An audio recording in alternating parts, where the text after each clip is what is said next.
Okay.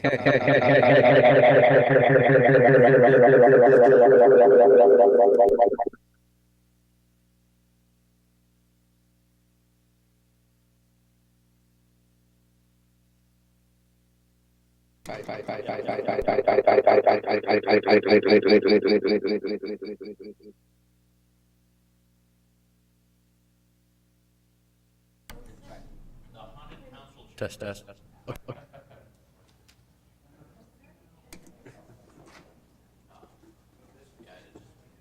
It's okay. I Test, think, test, test. Better. I think it's okay. Oh, we're good now. All right, Hello, we're good. hello, hello. Recording in progress. Okay, sorry about that. It is now 5:02. I call this meeting to order. Let's do the introduction. On my right is committee member Paul McDaniel. On my left, committee member Jack Dovey, council president Linda Kochma, and council member JW. And I think online we do have council member Lydia, and then Deputy Mayor Honda will be joining us via Zoom as well. Yes? All right. Welcome to the meeting. The first item is public comments. Do we have any public comments? We do not have any public comments. We don't. Okay, thank you. We are moving on to committee business. The first item is item A, approval of summary minutes for September of 2023. I move adoption. Second. We have a motion and second to adopt the minutes for September 2023. All in favor, please say aye. Aye. Aye. Matter passed 3-0. Thank you. We are moving on to item B, economics development third quarter updates. Tanya, welcome. Good evening, Chair Tran, Council President Kochmar, Deputy Mayor Honda, and other council members and committee members. So as we started a tradition at the beginning of the year, Economic Development is presenting a quarterly update on the happenings in economic development.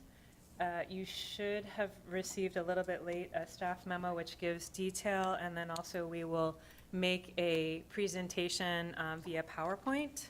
So this is the same information that is in your staff memo. Just as we've done in past quarters, an update on the national economy as it relates to commercial real estate. So there's overall in commercial real estate in the last year, but specifically in the last quarter, there's been a significant decline in private equity and venture capital investment in commercial real estate. There's also been an increase in distressed or vacant or properties that are not being able to be financed in Q2, roughly $8 billion, which is the biggest amalgamation of distressed assets since 2020. So that means that there is definitely a lot of commercial real estate that is on the market right now. As far as the industrial sector goes, there has been an uptick in the industrial sector, so just a slight uptick. And the reason why there's a slight uptick, there is definitely a high demand for industrial real estate right now. However, the uptake is mainly due in vacancies due to a lot of delivery of assets, so a lot of delivery of industrial property. So, the demand and the supply, that there's a little bit more supply now in this quarter than there is demand. But that is still a very in-demand asset in commercial real estate right now. Office assets, as I think everyone generally knows now, are definitely having a little bit of a tough time, and the market is projected to be soft in office assets for 10 to 15 years. And a lot of the updates that economic development is following on these national updates are all compiled by the National Association of Office and Industry Parks. So that is also an association that economic development is a member of, and it is the largest commercial real estate organization in the country. So this report, or this update, was compiled when a number of those industry leaders were meeting in New York last month for kind of a summit, if you will, of commercial real estate. So that's where we get these updates from. Next, a really nice update for us in real estate development in the city. So we do track construction permits that have been issued, and we've updated the chart a little bit this time to make it a little bit more clear. On the left side of the chart, you'll see new building permits that were issued, and it's the type of building permit that was issued and the valuation of that permit.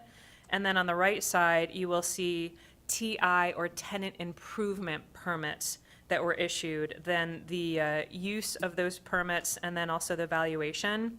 So that top chart is just for commercial real estate and multifamily construction permits.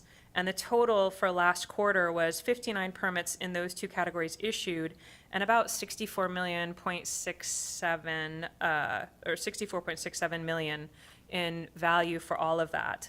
What we don't get into detail on, but we did give a summary, are other permits that were issued. And so those other permits, if you go one line further down, are MEP, or mechanical, electrical, plumbing, single family, and a few other kind of permits in that type of a category. And those permits totaled about 24.5 million. So the total for construction permit valuation in Q3 was almost 90 million. So we had a nice delivery on construction permits last quarter. Tonya, can I ask some questions? Yes. So out of that $89 million worth of permit, how much that translated into our fee for the city? I will defer to our finance director on that, and it may be something that we need to follow up on.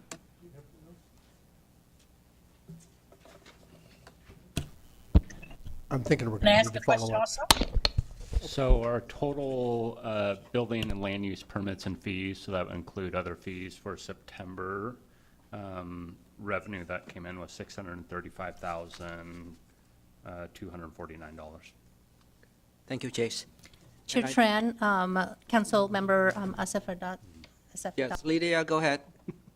Yeah, so on this chart, the TI permits, the 36 multifamily, can you tell us, is it one building with 36 units or multiple buildings that total 36 units?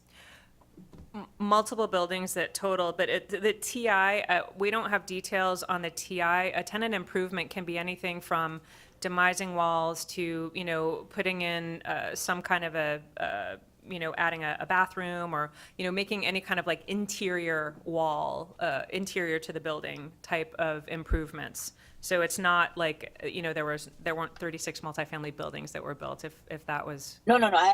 I understood that. I'm just saying, is it one property with multiple requests or different properties requesting? That's the question. Different properties, but, if you're interested on exactly what was done, we can get that for you, but it's not something that was No, recorded on this. I'm good, Yeah. I'm good. Thank Yeah. you. Councilmember Jack Yeah. Walsh. It kind of along that line. Does the 36 mean 36 units, or may, some of the properties may have had multiple units under one? Yeah, it's not, it's not like just for one unit, Okay, one permit yeah, issued okay. there. Yeah, it could be varying. It could be Okay. one permit. So for- it doesn't have anything to do with units, it's just the Correct. number of permits Correct, issued? Okay. yeah, And correct. just a comment, I love this chart. I love it. One minor suggestion is that Absolutely. in the lower part where it has the 64 million and the 59, Mm-hmm. switch that. Got it. So Great, that yep, great the, tip. so that the 64 million lines up with the other numbers, and the 69 just shows the number for that type of permit. Love it, So, thank you. Anyway, all right, thank you. But I love I love the chart. Great. Any other questions? Okay. So moving on, business retention and expansion. So this is something that economic development really is happy about, and what we really are trying to focus on is keeping our businesses here, helping our businesses thrive, and helping them to expand. So this is just an indication of the number of license renewals and new businesses that are opening. So almost 500 new and renewed licenses in Q3, which is, the 3 months, July, August, and September. August saw the highest issuance of new or renewed licenses at 270. And then just for comparison, in Q2, we saw roughly 300 new licenses. Can you So- break those down between new licenses and renewals? How many are existing businesses and how many are new ventures? Yeah, we can provide that. It's not provided in this summary, but we can absolutely provide that to you. Thank you. Yep. Yeah. And also, with the same thing, kind of along that same line, how many new, how many renewed, and how many licenses expired that were not renewed? So that question always comes up, and it's something that we've done a lot of deep research into. There's no way to really track that, because the way that the Department of Revenue is tracking it is essentially, if your license expires on May 31st, you'll get a notice to renew it, and then essentially you go into a pending state as a business. And then I don't remember what the actual time period is that then the DOR is turning it from pending to inactive. And so there's not really a way to easily track that, because month on month, you're going to have new licenses, that are sent out for renewal. And so in order to track that on an ongoing basis, it's not really unless you are really like getting down into the weeds and spending hours to try to track that, unfortunately, there's no way that you can get a good number that's meaning anything. Okay, Yeah. thank you. Wish we could, but. I yeah. think I've asked you that same question before and gotten that reply, so. anyway. Yeah, But some of us we need repetition to remember what the answer was, so, all right. Thank no you. worries, no worries. Any other questions? Great, so moving on. Now on to some kind of fun information here for you. On the marketing and tourism side, the city was awarded a grant from the Port of Seattle. It's the Spotlight program, and it's a Spotlight tourism program. And so the port, of course, is responsible for the seaport and the airport. So the grant that they award is for cities. So if anyone, I'm sure, Chair Tran, you've been in the airport a few times. You'll notice that there are a lot of posters and banners in the airport, and a huge percentage, probably 80-90% of them are all cities that are featured. So that is what the port actually provides to cities, is a grant.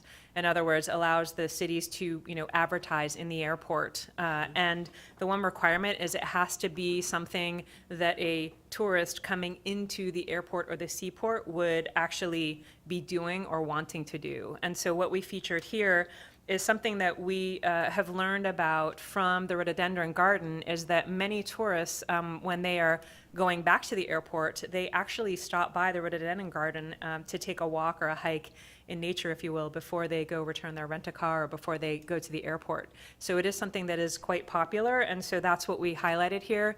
And if you notice as well, we also have a call out for a Visit Federal Way tourist site. So folks can log on there and find out more about what there is to do in Federal Way. Something that we did hear about at the Lodging Tax Committee is our tourism grant. So we did have several tourism grants that were awarded. This one is from our lodging tax that we decided to highlight because it was a really big highlight for Federal Way this year. So the Lodging Tax Committee and Council approved a grant to Pacific Raceways to help sponsor the National Hot Rod Association Northwest Nationals. And I won't go through all the data, but you can see the data on the return on investment. So for $50,000, over almost 7,000 people were out of state or out of country. We had over $100,000 of TV coverage. The mayor was interviewed. There was 10,000 e-newsletters that went out on a regular basis that were featuring Federal Way. Hotels were on the website featured, as well as a big pre-event at the PAC and the Courtyard Marriott. And this is a little bit of a busy slide, but just a little bit of a representation of some of the press that was out there. The middle is the Pacific Raceways website, and you can see on the bottom that Federal Way is one of the 3 cities that was helping sponsor, and Federal Way was prominently featured here on the website. Was there any, Chair Tran? Go ahead. Was there any way to identify how many people actually stayed in our city or ate in our restaurants or There's no like one-to-one way to recognize that, but just anecdotally, there were over 25,000 people that were participating in the 3.5-day event, and there's less than 2,000 hotel rooms in Kent, Auburn, and Federal Way. And so essentially, doing the math, there was a pretty high percentage anecdotally that was staying in Federal Way. So I'm wondering if there's some way in the future to be able to track that kind of an event. So, because when they check into the hotel, usually they'll say, well, we're here for.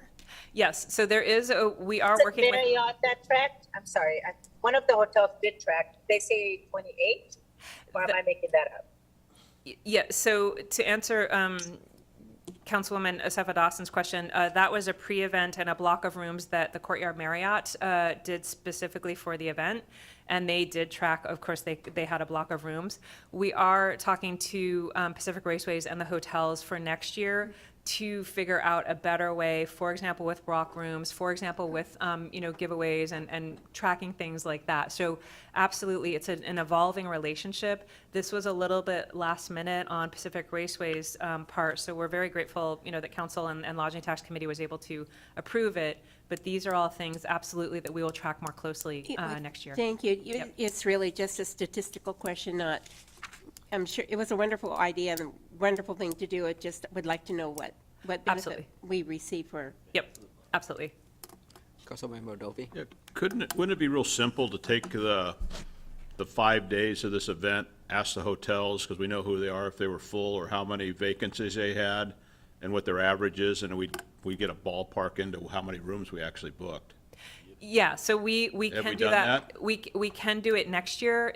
Why can't we do it this year? They all have records. They do have records, but Councilwoman Asefa Dawson can also speak to this, that it was discussed at the Lodging Tax Committee. They all had extremely high occupancy in the high 80s, low 90s, and some of them in the high 90s for occupancy percentage. Okay. But there were also a lot of other events that were going on that weekend, so they had slightly above average for that time of year, year on year. So they all confirmed, all the hotels that were in the Lodging Tax Committee confirmed that yes, they did see a significant bump because of this and other events. Well, it'd be simple to, if they're all 90 and 80 and they're normally 70 and we have 1,000 rooms, we can ballpark how many people actually showed up. Yeah. I mean, it's not scientific, but at least gives you a grenade level. Except you said there were other events then too, so it's hard to know which the draw was from, but. Number's a number. Yeah, but we will absolutely track it more closely next year. It's just after the fact, it's hard to reconstruct numbers, but they all 100% confirmed that they had an uptick and they were extremely satisfied with, with the sponsorship and with the event. Any other questions? Okay, I have one quick one, Oh, back up sure. real quick. yeah. So the middle one's a website. Are the other two websites, or are they handouts or posters, or what are the other two? Posters and tiles, so they're social media tiles and posters. So it's just merely a representation of some of the different kind of media that was out there. And if you click the Fedway one, did it go to the Fedway page, or did it go to? It what did goes go to the visit, to our tourism site, to the Tourism Visit site. FW page, yeah. Okay, thank you. Yep. So I actually would like to hand over for this slide, the podium to Rich Shockley, who is our Small Business Development Center representative. He also has new staff. So he will speak to this slide, and then I will come back just for the last slide on the Q3 update. Thanks, Tanya. Good evening. My name is Rich Shockley. I've met many of you, and it's good to see you again. I'm the Director of Economic Development Programs at Highline College, and that really covers two programs, our Start Zone Microenterprise Program and the Small Business Development Center, or the SBDC.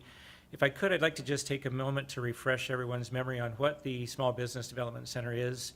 It's part of a national program that's been around just over 42 years. We're an SBA partner. And here in Washington State, we have just over 40 certified business advisors, and we're encouraged to leverage that expertise. So instead of just getting me and my partner, Andrew, you get access to all of us. And we've brought a number of businesses in, a number of advisors in to help us with specific needs for some of the Federal Way businesses. We've been working with the City of Federal Way for just over 15 years, and we thank you for your continued support. And I think Tanya's worked with a number of SBDC centers for 5 or 6 years, is my guess. So she's familiar with the work we do as well. You know, our funding and our program is built on a foundational grant from the SBA. But to access that funding, it requires local dollars, which we have to use as match. The City of Federal Way provides us $24,000 a year. We're able to take that $24,000 to the SBA, get an additional $24,000, essentially leveraging the city's money and doubling that so that we can spend those dollars to serve the small business community. The numbers that we have up here, I'd like to, if I could, and I hope I'm not throwing Tanya under the bus, but I've got some updated numbers that I wasn't able to get to Tanya that are specific to the City of Federal Way, and I'd be happy to send these on to you as well. But so year-to-date for the City of Federal Way, we track our numbers 2 different ways: unique businesses served, and then number of client meetings. And this year-to-date, we've served 74 unique businesses here in the City of Federal Way. And of client meetings, we've had 292 meetings. Again, many of those are duplicate meetings for businesses because it's driven by their need. And we've spent about 394 hours serving businesses here in the City of Federal Way. Now, that's not all just me. I have a team of 4, and that's all of us working together. Our demographics, you'll find as you look at drill into our demographics, that the highest percentage of businesses and individuals we serve is our Black community. Year to date here in Federal Way, 35% of the businesses we served fall into that category. Our next largest category is the Caucasian community at 32, and then the rest break down accordingly. So that's some of the work that we're doing in the City of Federal Way. A couple years ago, as all of us know, we had many challenges in our small business community due to COVID and other issues, and gaps were more visible than there had previously been. Specifically, we saw the underserved businesses, the minority businesses, and Black-owned businesses. There was a gap. They either didn't know of the federal funding that came out, they didn't have the technology on how to access that, or they were running their business incorrectly and didn't have the ability to qualify. So at Highline, we worked to fill that gap, and we've been able to restore our Spanish-speaking advisor. We have a new Spanish-speaking advisor, Veronica Ochoa is new with us, and then we were also able to bring Andrew Powers on with us, and he brings a couple resources that we really needed. One is technology. As we all know, small businesses need technology. More and more is going online. It's a big gap that all of them have. And also, he has experience working with advising Black-owned businesses. So I'd like to introduce Andrew for him to just share briefly and welcome him to our team, and I wanted you to get a chance to meet him in person. Andrew. Hello, everybody. Oh, that's my voice. Okay. Hi, my name is Andrew Powers. I am one of the new representatives at Highline SBDC. And just a quick background. I started a nonprofit with my twin brother to teach emerging technologies in 3D printing, virtual reality, and AI. And we taught at the Federal Way Library multiple times, but all across King County. And from there, I actually worked with a couple of businesses here in Federal Way Black Collective, and my own company, Black Fox Studios, to do business consulting and advisory for the exact same reasons SBDC is doing it. So I've been brought on to do the same thing, and very happy because I've lived in Des Moines for too long, 25 years. I'm 35. And I actually went to Pacific Middle School and grew up around here. So to be able to be here, give back, and hopefully do more is what I'm here for. So thank you. Thanks very much. I don't know if we have time for questions, but I'll leave that do we? If you have any questions, we'd be happy to. Councilmember Dovey, and then I guess I have a couple questions.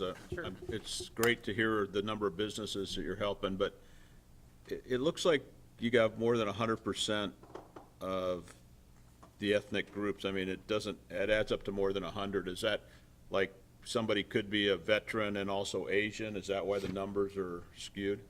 It is, and the numbers that you're looking at, Jack, are probably and I apologize because Tanya and I had a miscommunication. I gave her the wrong information, but this was some of the work that we had done through our Center for All Cities. Right. But you're right that some of these numbers don't add up because in some of these percentages, we also include some additional categories other than just the demographics. It's veterans Yeah. that fill some of that gap. And then there's some other categories in there as well, like you'll see women-owned businesses. And so we've put a number of things in there. So you're right, it does, that demographic total does add up to over 100, and it's for those reasons. And I asked this question last time it came up, and I'll ask it again. I mean, I don't see any Caucasian statistics. Does nobody, Caucasian men come in and ask for help, or is that just, I mean, I'm curious. No, you're right. Quite honestly, it I wasn't that will important. say that 12 years ago, I can personally attest that there was one Caucasian male that received help from the SBDC. Very, very useful help. Thank you, Jack. Yeah. But Jack, to your point, quite honestly, it wasn't of interest to most people a few years ago, and we have added that back in. So for example, and I'd be happy to forward these to Tanya to pass along to you, but this year to date for the city of Federal Way, we worked with 5 Asian businesses, 26 Black, 7 multicultural, 1 Native American, 2 Pacific Islander, 24 Caucasian, and 9 had no response. Okay, well, So, but we'll be happy to get those to I was you. just asking, I mean, No, it's- it's a- I mean, everybody needs help in the business world, and you You're guys right. are the kind of the experts for the small business, and you do a great job. It just, it seems like that should be a statistic anyway, so at least it looks like you're doing it, 'cause I know you are. And it is, I'll get that information to Okay, thank Tanya to you. pass along. Chair Tran, Councilmember Assefa Dawson has a question. Okay, Lydia can go right after Paul. Thank you. I got 2 questions. Nice seeing you guys again. And I also can contest, they've helped me in the past too, so I know that they do a good job. Working with these businesses, can you give us like an example of like a win that the city's had, or a business that you've really been able to help in the city that's, revenue stream is what we're talking about. So have you have a city, an example that you could give us today? Is that possible? I do, and at some point, I'd like to bring this business in to speak beyond what I can share, but one business that I think was a real success, it was an established business in another city looking to expand. It was an automotive repair facility, and we were able to help him acquire another location here in the city of Federal Way. And that was quite a challenge because it was during COVID, and so banks were really strict in their underwriting because we had to segregate revenues that were coming in from some of the federal funding through revenues. We had to demonstrate through historic data why we knew that he could generate the revenues, and he was a good business operator. We were just able to help him maybe move forward a little more quickly, but he was able to acquire that business here in Federal Way, retained all those employees, has added a couple more, and beat his projected numbers that we put together for the bank, which is rare. I mean, I could probably count on one hand the businesses who beat their projections to the banks when they're looking for funding. And now he's looking to expand. And I think he's already submitted some plans and working with permitting here in the city of Federal Way to expand that property and move on to some additional businesses related to that work that he does. So that's one business that I wanted to highlight. And again, at some point, I hope to bring him in where he can share in more detail and you can meet him in person. I'd like to hear that one. The second one is, a question that's been brought up a little bit, and I know we've talked about it. Digital literacy is a term that's been thrown around lately. Do you guys have a plan on adding that? Is that part of what you guys are providing right now? Or what's the game plan on that one for the small businesses, so we make sure they don't get left behind in that area? Sure, good question, Paul. Yeah, digital literacy is a big issue. I'd actually like to have Andrew speak to that, because some of his background and some of his training with some of the Google expertise he has is right up that alley. Sure. So I think maybe the to answer your question, we are building into the SBDC contract for next year, which is next on the agenda, to do two types of training. The first is digital literacy as it relates to businesses, which is what Andrew does. So there will be 4 trainings that we put on for businesses next year. And then in addition, what we were talking about before with digital e-commerce literacy. So we are expanding the program, thanks to conversations with yourself and other folks. So there will be 2 parts that we are offering next year. Is that going to be under the current budget, or is there going to be an increase to that then? It will be built into the contract that will be next on the agenda. So, yeah. Okay. Lydia? Yeah, thank you so much, and thanks for the presentation. And it seems like in total, there's about 45% or roughly thereafter that were served from Federal Way, and I think that's great considering there's 4 or 5 cities, but we are the largest here. My question is, with SPD, with your program, is Start Zone part of that? Yes. Yeah. Lydia, let me Okay. give you a description of that. We have 2 programs here at Highline College, our Start Zone Microenterprise and the SBDC. They're separate programs working with a similar business community, but our Start Zone program is focused primarily for underserved immigrant and underserved businesses. A few years ago, we brought them more closely to align them together because we needed one another's expertise. So, for example, Veronica Ochoa, who's our Spanish speaker, doesn't have the depth of the technical expertise, and so she'll bring myself or Fonsi Vongsai in, and we'll actually work through her translating to bring a higher level of expertise. However, we don't have the ability to enter into her community. It takes someone from that community, and so that's the specialty of Start Zone. We have Jambi Gashuru, who works with our African community, primarily in food, adult family homes, childcare, so she has a specialty there.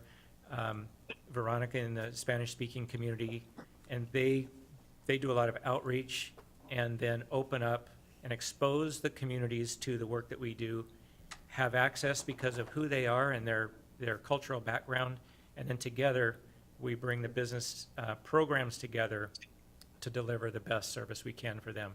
But we track programs separately, funding comes separately. Tonight, what Tanya is presenting is specific to the Small Business Development Center funding. Great, thank you. So is there any time where you would be serving the same person? We would be serving the same person at some times. We don't count them twice. We count it only one time. So if we're serving a business, a Spanish-speaking business, and I'm working with them and Veronica's working with them, they're counted as one time, but our hours would count as total hours served. Does that answer the question? Yes, it does. Thank you so much. Yeah, I was going to ask you, I kind of understand what Start Zone does, but with your program, I just kind of, if you have a life cycle of, or, just what the program looks like. But yeah, that would be great just for us and also the public. I kind of missed your question there. What our program, more detail of what our Start Zone program looks like? No. It's, either one. It's just like once somebody enters your door for service, it's catered to the individual business, correct? That's correct. So there's no timeline. It's just I walk in and you just work with me, navigate the system and get whatever my needs are. You'll meet it that way. Whereas with Start Zone, it's actually classes and education and training. Is that what the difference might be? I'm thinking I understand. Let me restate that and see if I get it Okay. correct. Okay, sure. Our funding from Start Zone comes, the City of Federal Way does provide some funding to that program, but it's through the community block grant funding. SBDC is funded through the general fund here through the city. We track those numbers differently. We work in a similar model the SBDC provides primarily one-on-one confidential advising and some group training. Our Start Zone program really starts with group training and then filters down to those that are ready to build a business to deliver one-on-one service to them. It's at a much more hands-on level with our Start Zone program because of the communities that we serve. And then we try to leverage the expertise of both programs to move them forward to establish businesses and to help them grow.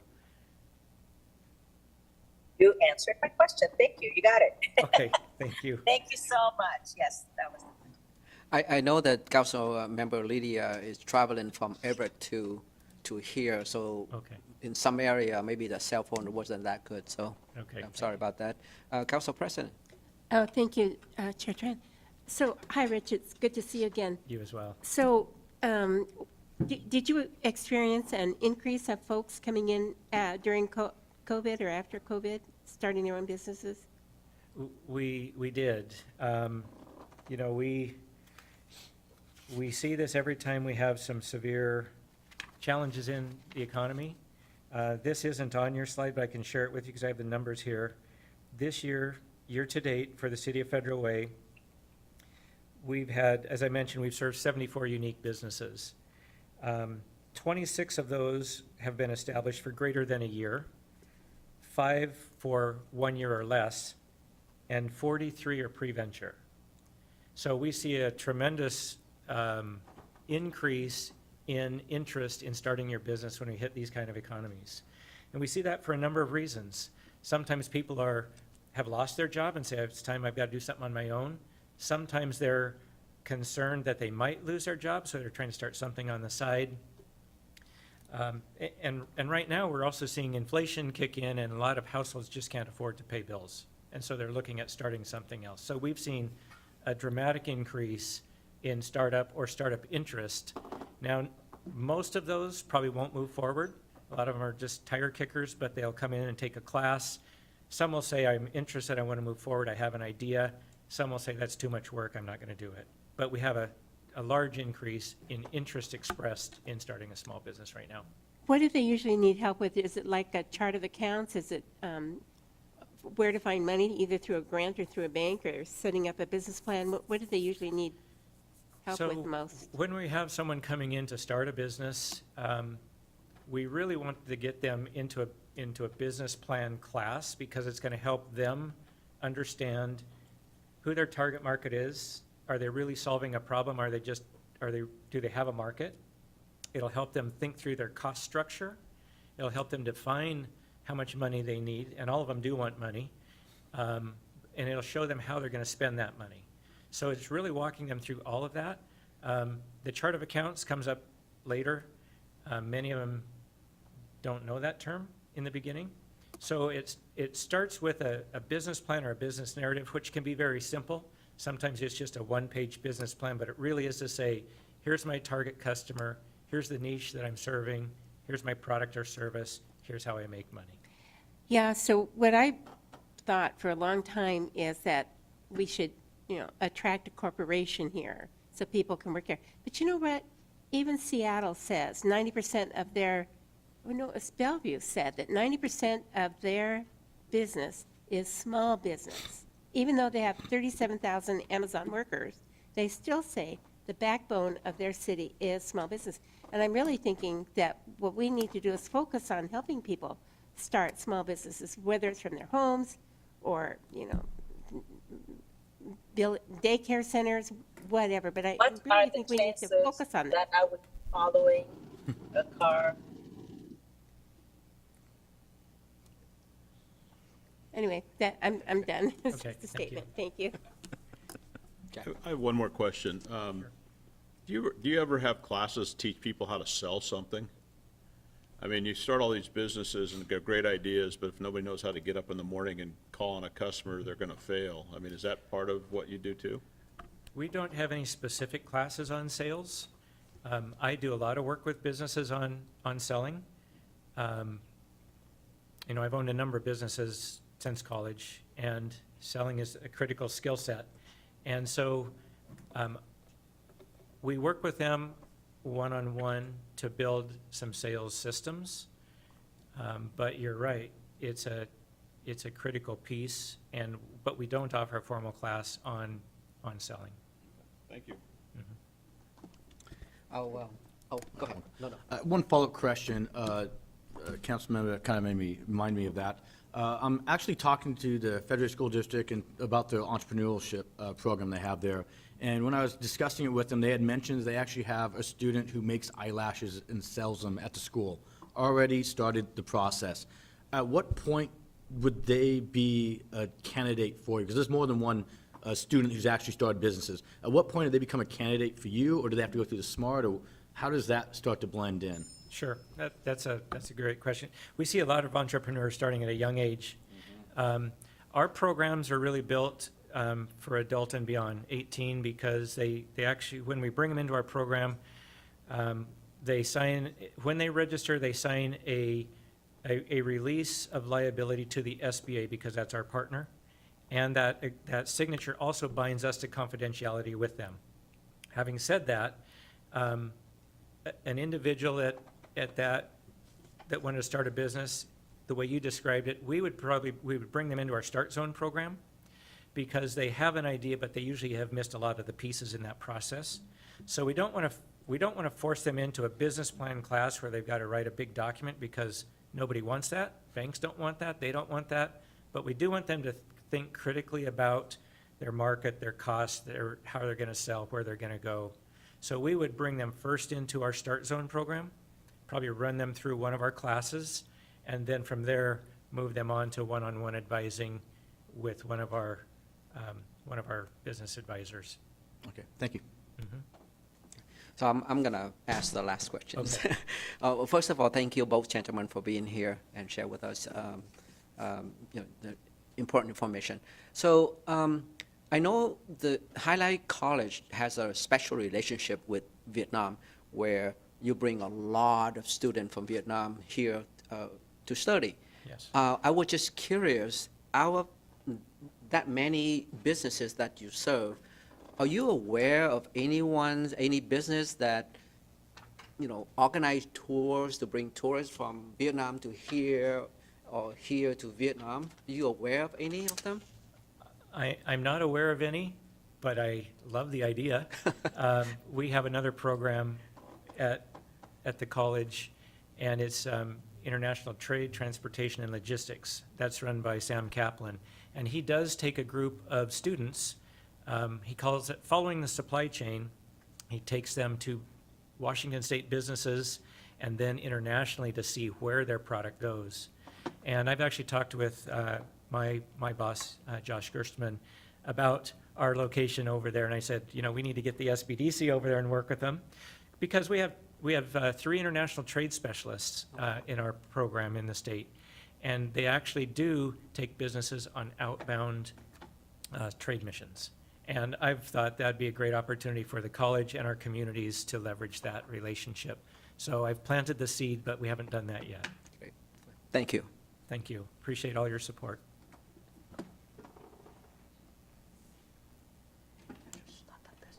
Thank you, Chair and Committee. Last slide, very briefly, just team updates. So Economic Development took part in 2 conferences this year. One was the annual conference for the International Economic Development Council. There were over 1,200 economic development professionals there, and it's continuing education. There's a lot of great networking that's done there, and we actually were able to connect with some potential investors to Federal Way and some potential businesses that might be interested in coming here. So just to kind of give an indication of what kind of a conference it is, there's a lot of learning that's being done, but there's also a lot of business that's being done there. So it is really very fortunate that we're able to attend that. The other one is the Economic Futures Forum, and just a little note on there, Federal Way was featured in one of the presentations.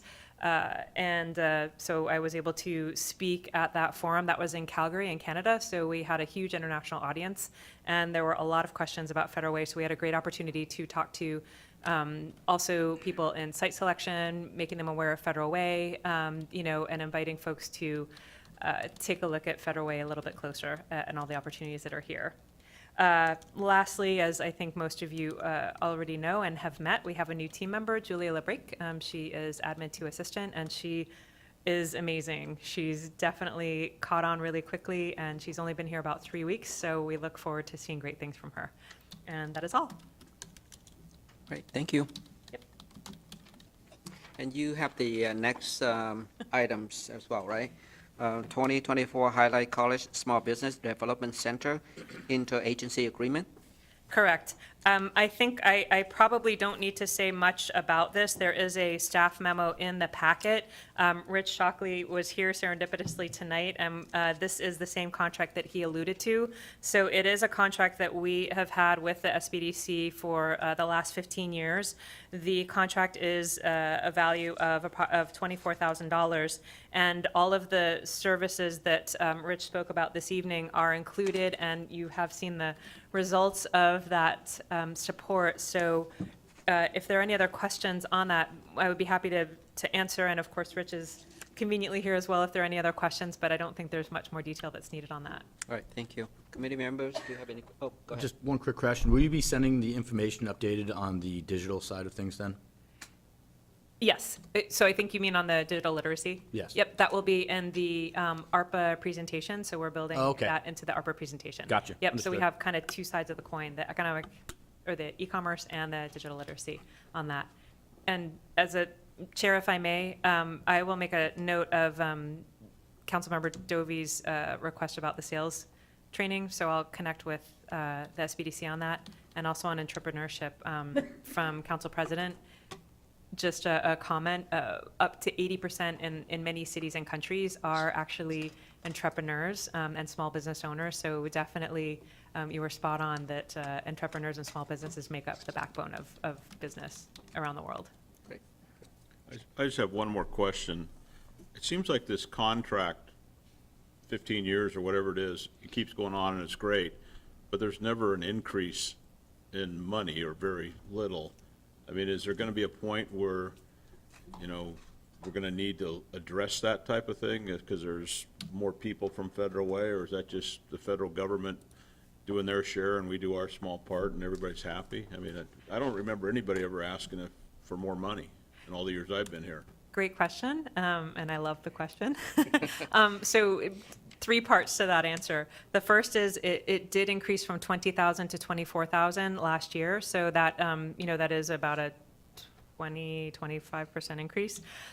We are in discussions about, structuring it in a way because it is so, there is such a high return on investment that's very tangible. So we are talking about additional ways. We actually just had a meeting last week to discuss, how our future relationship could look and, how funding could look. And I'm going to earmark that because economic development will be putting some requests in the future. So I appreciate that little. Absolutely. Yes, please. So,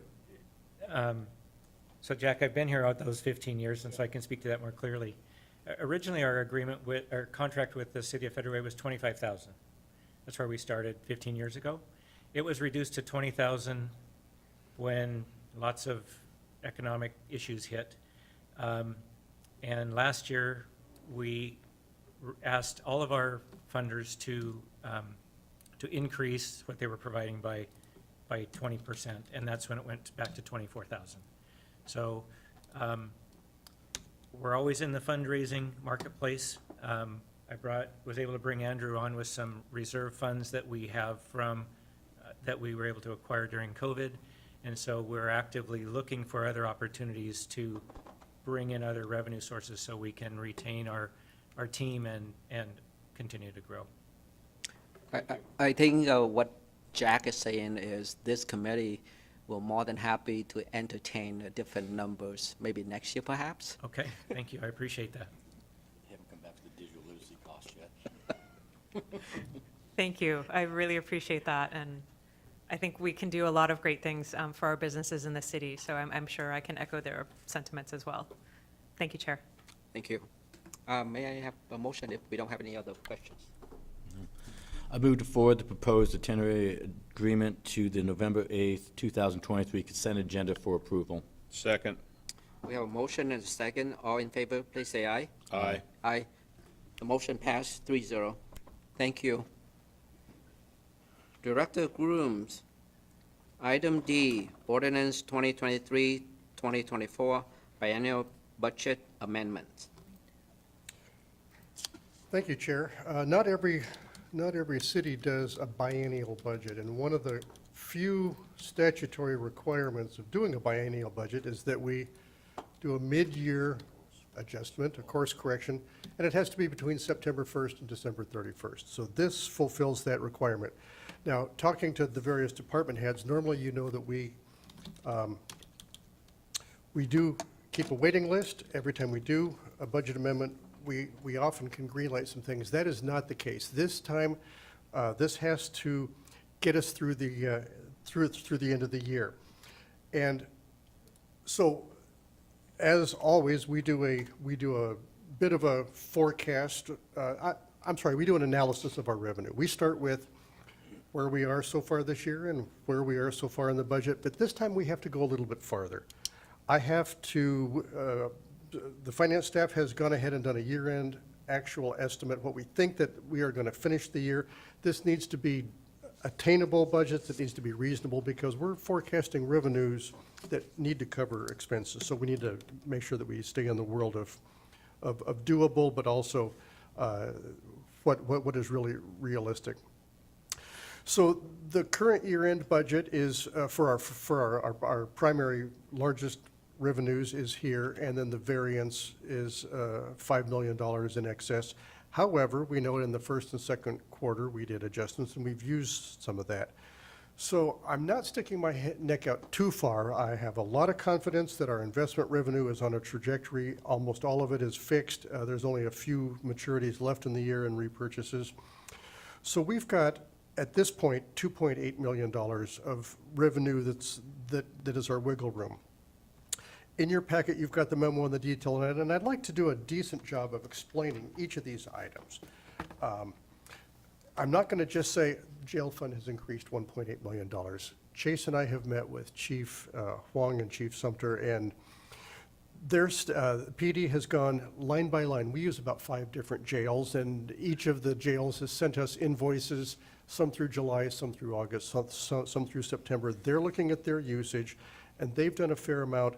And I really appreciate the teamwork with PD, because Chief Huang said, I don't think we're going to need quite that much.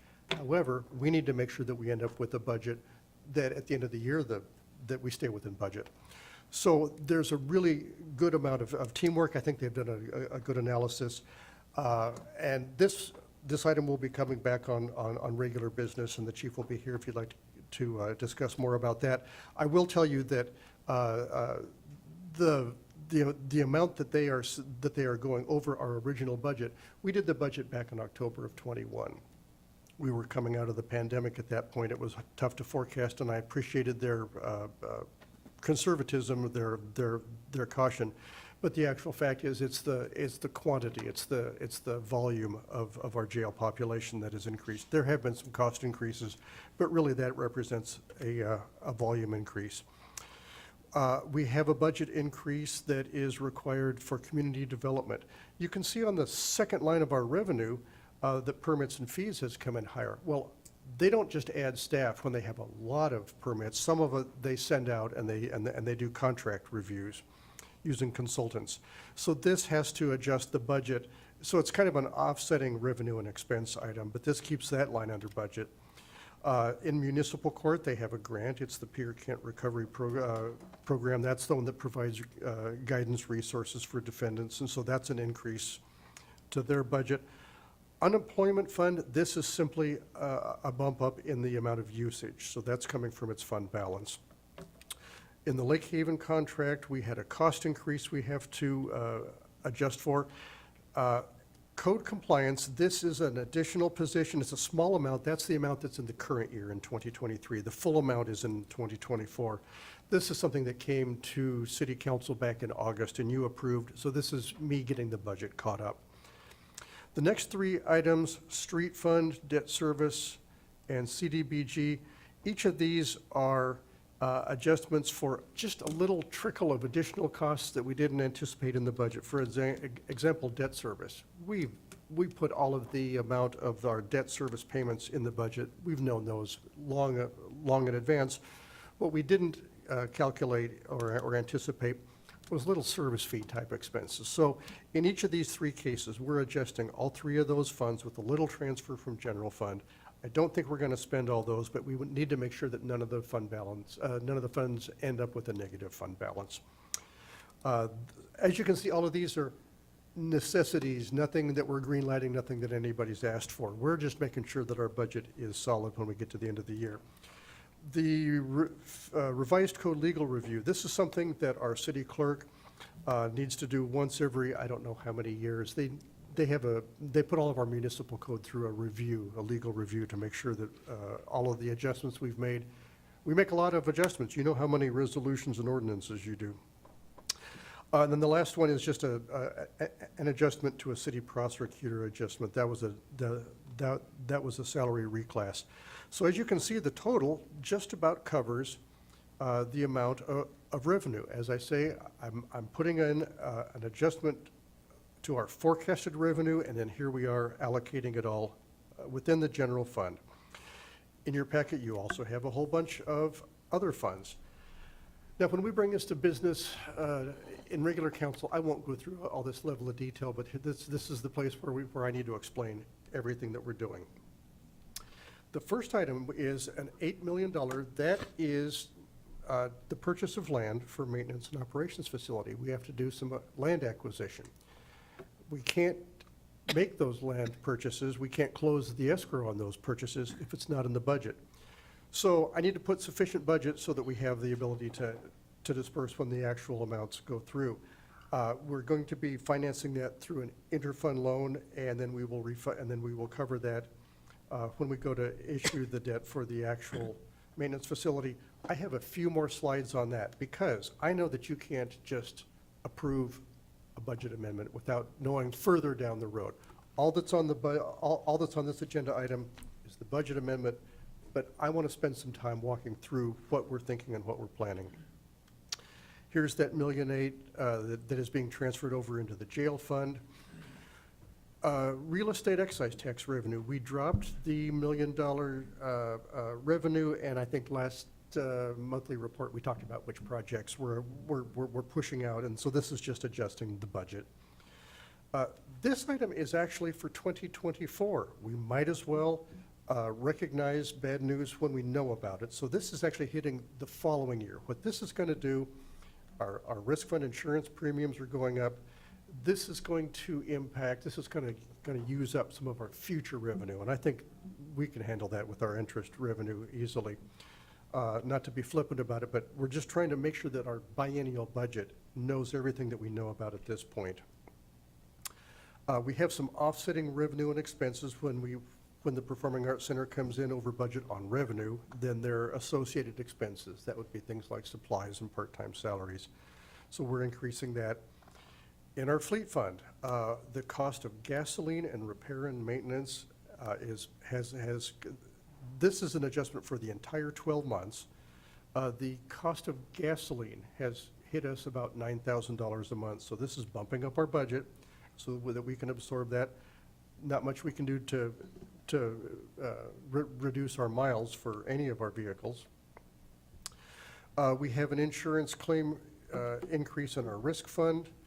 We have offsetting revenue and expense for a pedestrian crossing grant. I'm sure that that's something that already came to you that you approved, so this is the budget catching up. The last item is, it's in the general fund, but it's restricted revenue. This is seized fund revenues. This is a sharing of revenue. I don't think this is state, I think this is federal. All law enforcement agencies participate in seized funds through criminal activities. So we get remittances from time to time. Chief Wong administers how it is spent. He knows what the eligibility is.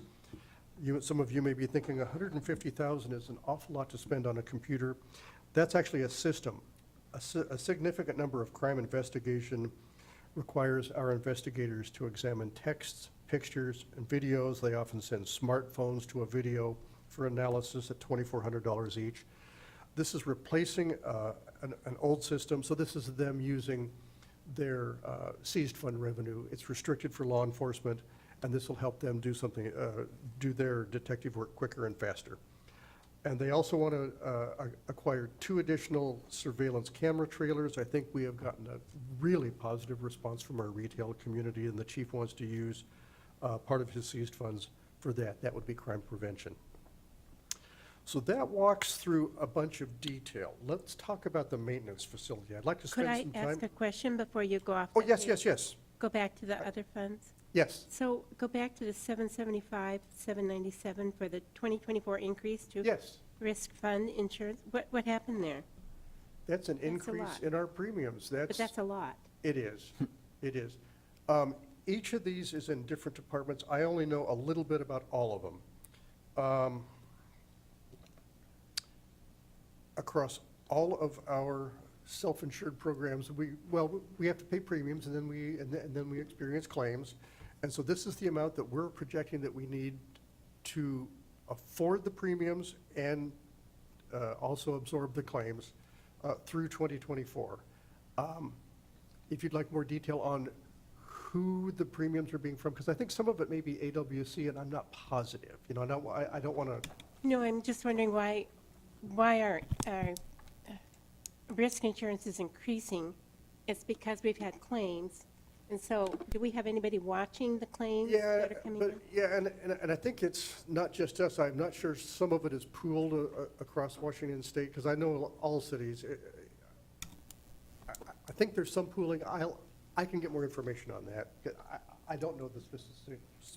I guess I'm more interested in what was our AWC premium last year and what was the Mm-hmm. increase for this year?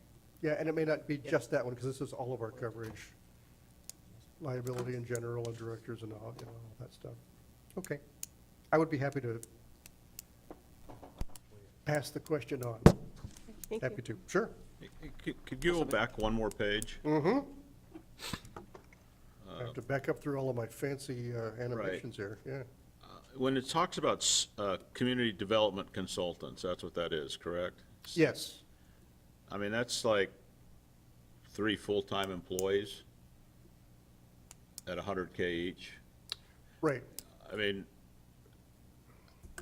how many, what kind, I mean, I know we've done a lot in land use and all that, but is that what that's for, or why? It is. If we're gonna It's, spend that much, uh, do we not? When I discussed that particular item with Keith Niven, he says it's a couple of things. It's not difficult, but extensive or complex plan review. And it's also a higher amount of volume. And in order to add staff, we have to add staff and be able to say, we're going to keep you for several years. We're going to be permanent. So this is absorbing some variability, but it's also it's also farming out some of the stuff that maybe our staff isn't a specialist in. Yeah, there's quite a few specialists that CD uses, like wetland biologists, steep slope geotechnical experts, stuff like that we just don't have the expertise in-house to do. And then part of the reason that it can't come in-house is that or it's difficult for it to come in-house is that the work is variable. You can have a ton of work at one point and then none during the rainy season, right, for a geotech. And then, could you explain to me one more time, I didn't quite understand the unemployment fund? That is simply unemployment claims. That's the state billing us for our fees or our percentage for our Right, back in payroll? October of 2021, when we did the budget, we guessed wrong. Okay. Yeah. I mean, Yeah, I don't think there's to some degree, there's manageability sometimes, but with unemployment, not. got it. Okay, thank you. Sure. My question for me about the ordinance side. Kent, did you care to take a stab at the risk management premiums? I do know a little bit about that, actually. So the risk management department's actually in the legal department. It's our senior paralegal who heads that. Yeah. I don't know the full story, but I know that there were significantly more claims in terms of value of claims related to the police department than were expected in terms of what was anticipated. I know that that's part of the reason for the increase, but I don't want to go too much into that because I don't know much more than I just said. Right, that's the, Yeah, I can have Ray touch bases with Steve and get the type of report you're looking for. Thank you. And glad you're at FedRAC. Thank you. Welcome. So on the budget component of the maintenance facility, what we have in this budget amendment is authorizing a budget of $8 million for land acquisition. And I think that's for several parcels. There was a time when we were contemplating using park land, and then when we moved to looking at expanding the current facility, we know that we're going to have to do some land acquisition. In order for us to finance this, we don't have $8 million ready, saved up for exactly that. We can borrow from our Downtown Development Fund and our Transportation CIP Fund. Now, both of those are restricted funds. The money can only be spent on those intended purposes for each fund. However, we can borrow from those funds and repay it back. That way, the land acquisition transactions can close. This budget amendment is here at FedRAC tonight, and then it goes for first hearing and then second hearing, and so the escrows for the land acquisition can't close until we have budgetary approval to disperse the money. We can't spend money, we don't have budgetary authorization.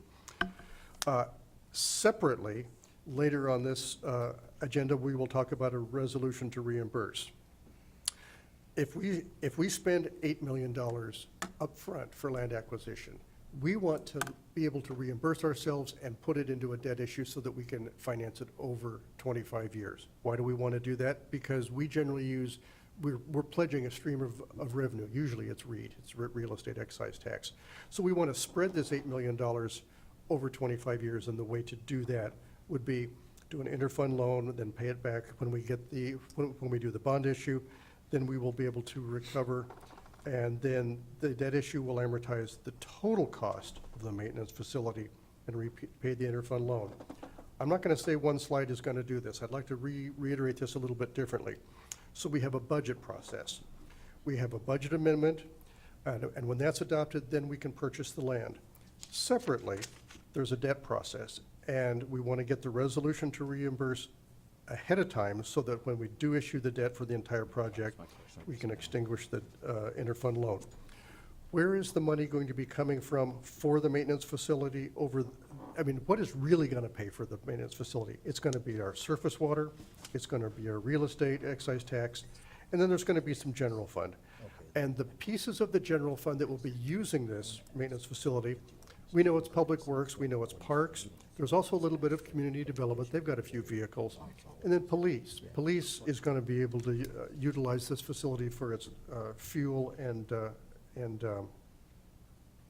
maintenance. This is a debt schedule. I have it marked. Can not just- I ask a Sure. question before you go there? Sure. We're talking 8 million for what are we trying to buy, 4 or 5 acres or something by the existing? Isn't that some of the most expensive real estate in Federal Way at that price? I mean, I'm not privy to the I mean, I don't know the discussion. negotiations and what's going on, but They told us they're still in it seems negotiations. to be Pricing. a high number for what's there, just as I drive by, but maybe I don't know what, there's oil under it or something. I'm only looking at the financing, and this is the number that they've given me, and I don't mean to dodge the question, because this is, that's a policy level question. Do we want to put a maintenance facility in a Federal Way using land that expensive? The number, again, your guys are doing it all, but the number, Yeah. if we go down this path, we were gonna do it at Steel Lake, which we found out we couldn't, and now we're Right. here, and I thought this was gonna be less expensive than somewhere else, and I don't know, 8 million just tricks my brain and goes, it seems like an awful lot for that. Isn't it 4 acres we're buying, or 5? I don't know. And it raised the Excuse me. level of problem for me as well. How many acres is it? It's about 7.5 or 8 acres. $1 million an acre? Yeah, and we're talking about a lot of these are residences, and as you know, the value No, of but a residential residences- parcel, even a not-so-great residential parcel is pretty high But these you go to days. Marine Hills, or you go to the Ridge, or you go places like that, there's not that many Can million-dollar I- houses around. Can I jump in, please? Oh, sure, I'm just talking. So the total acquisition cost does not just include the value of the properties. It also includes the professional services. We have hired a consultant for about $450,000 a real estate agent, and a relocation specialist. We are also on the hook for relocating all of the people that are there. That includes rental assistance if necessary. That includes moving costs. That includes paying down loans so that they're paying an equivalent payment where they go to a new place. So there's a lot that goes into this. It is not just the cost of the land. Okay, thank you for clarifying. I thought you came in with a number and said, here's what we'll buy it for, and people go, great, thank you for, I'll assure you that we have done appraisals of every single one of those properties. We are paying fair market value. So I'm going to take you even deeper because this is Finance Committee. Now, I have got a debt amortization schedule here. Not only do I have it labeled draft, I have it labeled hypothetical scenario. Before we could fully move forward with our tax increment financing project for Town Center 3, we said, wait a minute, we have a maintenance shop. Maintenance shop's first in line. That's a must-do. It's we've known we've been needing to do it for years. Are we going to be able to do both? So I needed to put together a scenario where we looked at how much the general fund is going to have to be called on to contribute for the maintenance shop and for tax increment financing, and can we do both? So I'm not ready to issue debt yet, but I needed to put together a Plan A, and what Plan A says is if we have a maintenance shop where we are going to do, I think the total amount here says 46.6 million.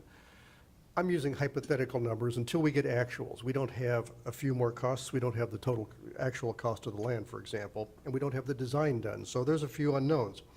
But what I have circled here is how much will surface water how much will surface water finance for the maintenance shop over 25 years? And you can see there's $1 million a year down, and it's about 30%. I need to be able to justify to our bond counsel and to our lenders that we are using restricted surface water in the proportionate amount that's appropriate, and we can justify that. It's going to pass legal muster and all that. The next column I want to bring your attention to is fuel and maintenance savings, because I think we've heard a couple presentations from EJ and from Desiree that talked about a fuel system and some repair and maintenance being funded by savings, and that's this portion of the maintenance facility. What's left becomes this. These two columns are REIT and Parks and Street. What are what is REIT restricted for? Parks projects and street projects. Now, the general fund is really what's outside of REIT is general fund, and that's going to be not only parks and street, but also police and any other general fund that has a vehicle. But this is how we look at how much the general fund is going to be impacted outside of REIT, outside of surface water, outside of fuel and maintenance savings. It's going to be about $100,000 a year. So I was able to say, yes, we can proceed. We don't have final numbers, but this is how we're going to make it pencil. Remember, all I'm bringing here is a budget amendment asking for an interfund loan for $8 million for the land acquisition, but you need to see the big picture and you need to see the long-term picture. So that's what I want to make sure that I have got explained to you. Can I ask a question? Go for it. I got my Sure. own. Want me to go back? For real estate excise tax, $1 million, what's the sales volume we have to have in the city to generate $1 million? I- 6%, right? Real estate excise tax is 0.5%. We get 2/4%. And so I that's a- could reverse math and come up with that. But I guess can't do it in my head. I know you can't do it. Yeah. Okay, I couldn't do it in my head either, but. Yeah. I mean, I guess I'm asking, to get $1 million in revenue from real estate excise tax Yeah. is a tremendously large number of sales. That's going to be 20% of our REIT every year. We get about $5 million in REIT every year. And so that meant that we needed to sit down with Public Works and talk with EJ and Desiree and say, okay, we got a bunch of street projects, we got a bunch of things in the future. Can we commit $1 million to the maintenance operation shop and not goof everything up? On a perpetual basis, we got to take care of our infrastructure. So, yeah, this is 20% of our REIT. Okay, it's 20% of our REIT, and things have changed over Oh, 25 years, I'm sure, but today, last time you were here, you talked about how much our REIT is down. Million. Absolutely true. And Absolutely true. so, And REIT starts at $1 million. It grows to 1.5, then to 2.3, and the reason that is because we have some other debt that's expiring that will get paid off. It's being paid off by REIT, so REIT will get freed up. So that's what we're doing. Can I make this as complicated as possible? Yes. okay, How about, thank you, I understand now. good, good. And we need to Council be able, President? I need to be able to explain this to citizens watching. I absolutely do. So why am I only, How much do we take in for swim every year? Total, because you're using 1 million per year. that's probably in our monthly financial report. I see Chase looking to see if he can come up with the answer quicker. I don't think I know. The total revenue for that fund that we bring in is about 4.6 million in surface water management fund. 25%. That's what we budget for revenue. So what do we usually use that for, the swim money? Yeah, I know it's for overflow and water, Big old vector trucks. those. You've seen- Overall, it's for operation and maintenance of our surface water management system. So it can be also for capital projects, it can be for maintenance projects, it can be for general maintenance. It pays for all the staff that are under surface water management, covers water quality, Thank you. all of Yeah, that. thank you. And bond counsel usually scrutinizes that one to make sure that we're not overcharging any enterprise fund to relieve the general fund. So we have to justify that pretty carefully. Yeah. Yes, I'm gonna, are you almost done with the slides? 'Cause some of my questions, okay. I'll let you finish and then I'll. Okay, so why am I only bringing budget separate from debt? Right now, we don't have all the costs. We haven't completed design, so I don't have an artist rendering. We don't, I think they're proceeding on the assumption that we're going to be acquiring land. And so we don't have the design completed. We don't have the land acquisition in the book, so I don't have those total dollar amounts yet. The debt process is going to come later. However, I've already had to do the feasibility to make sure that we can do the maintenance shop and the tax increment project. We've identified the funding sources, and to proceed with debt, we're still waiting for the total cost, and then the timing of the construction projects. I think that'll come out of debt as well. So with that, this is my last slide, just to recap. This budget amendment comes to FedRec. It'll come for a hearing on November 8th. I will bring essentially this same presentation, but I won't go into the same detail because we don't want to do that in a council meeting. We'll introduce the ordinance on November 8th. The ordinance will be enacted on the 21st, and then we will update all the department budgets, and then they can close on the escrow. And that concludes the presentation for this agenda item. Thank you for your patience. I wanted to do as much detail as I could to help make it really familiar and explain it. Acquiring 9 acres. A couple questions I have. First one is, can you send me that slide so I can see those detailed numbers?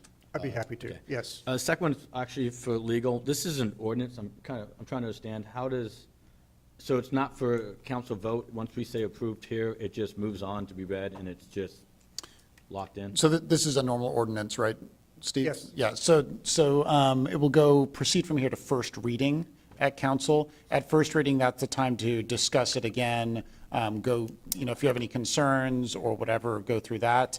After first reading, it'll presumably get passed to second reading at the next council meeting after that. That's when it will just get voted on. Okay. And then the other one was the $8 million. Was that part of the original concept of what the budget would be for the purchase of the land? Because I know it was 40-some million dollars was associated to this project. When we Was this adopted the- actually what they thought? When we adopted the budget, we didn't have this purchase of land contemplated. We intended to use existing property that we already owned at Steel Lake Park. So is this 8 million be added to the 40 million or 43 million then? Or mindset-wise with the cost of everything? I think it started in the 30s, if I recall, and then we've had some time go, well, and also the interest rates have gone up, and then we've had inflation, so the costs have gone up as well. So we're looking at more It's all working against me. So about 50 million-ish is what okay. Yeah. And then Yeah. the second part was currently it shows that we're going to be paying about 2.8, rounded up to $3 million a year for debt servicing on that one. Is that on top of what our current budget is? So we're looking at needing to bring in an additional $3 million to fund this, this debt? Because our budget is spent, as far as I know, right? So we're like, hey, if we had come in, we spent it, so now with this extra we got to find an extra $3 million revenue stream to balance out? I'm taking the approach that we have to do everything with existing budget, because there is no new revenue come in.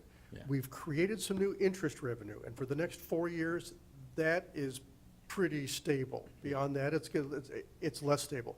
Our sales tax, we have always taken a very conservative approach, and I think you've seen the last couple of quarters, we've brought and recognized additional sales tax as it's happened, and then we've greenlighted some things. So I think our approach of doing a conservative, cautious budget has helped us. Everything we're doing is within what we've been doing. We've got some debt that we're going to be paying off. That will be freed up, and so that's within the same exact stuff we've got currently. But that's going to be in, what, 3 to 5 years before the debt's paid off?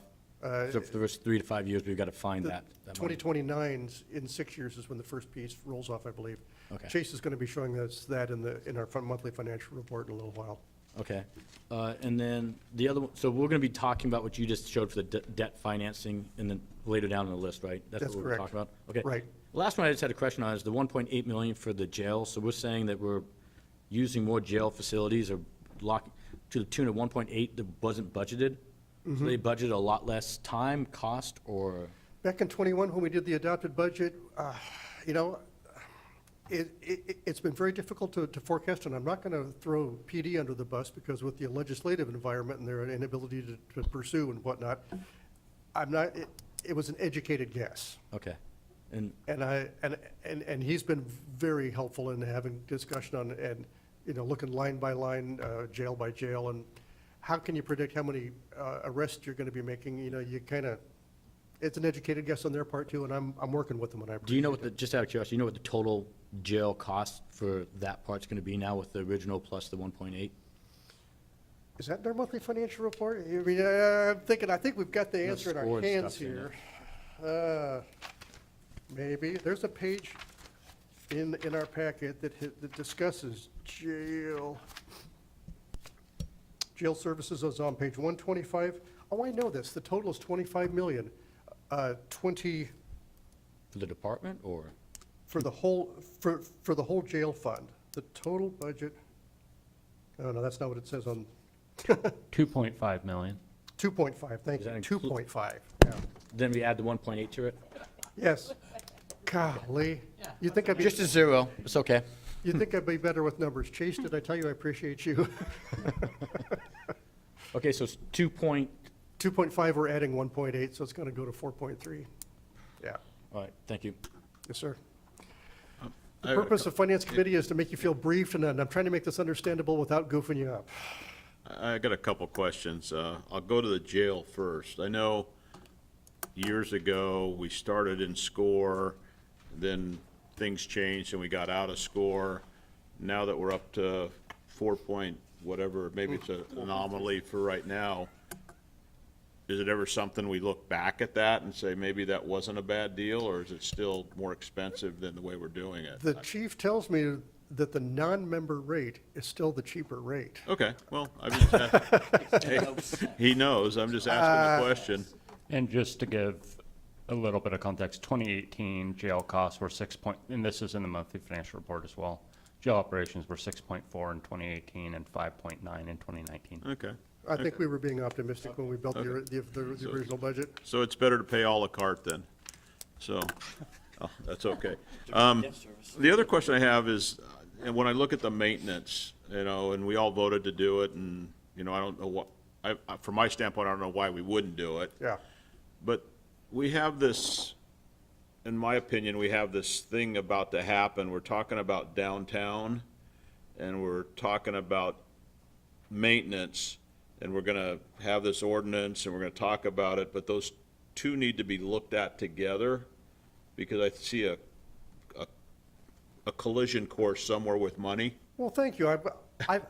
I felt badly commingling the maintenance shop with the tax increment financing, so I'm right there with you. Yeah, Look at it. so, I mean, it would be nice as we go through this, that somewhere we get some sort of presentation of You know, in land use, we've been working on downtown, and we're talking about Right. redevelopment and REIT and I mean, this is and kind of all like, these different things, and I would hate to be thinking we're spending the money, I know we're not spending it twice, but we should at least be looking at that, how they're gonna conflict with each other, because there could be a conflict. sure, this is simple, yeah, And, this, and then the other thing, I don't know, REIT is on what we sell. We just had a presentation about commercial property down 60% nationwide, or whatever the number, a big number right here.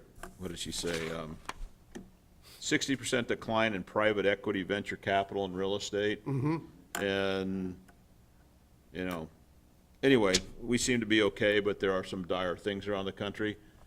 I'm hard pressed over the next couple of years to believe that REIT is going to expand.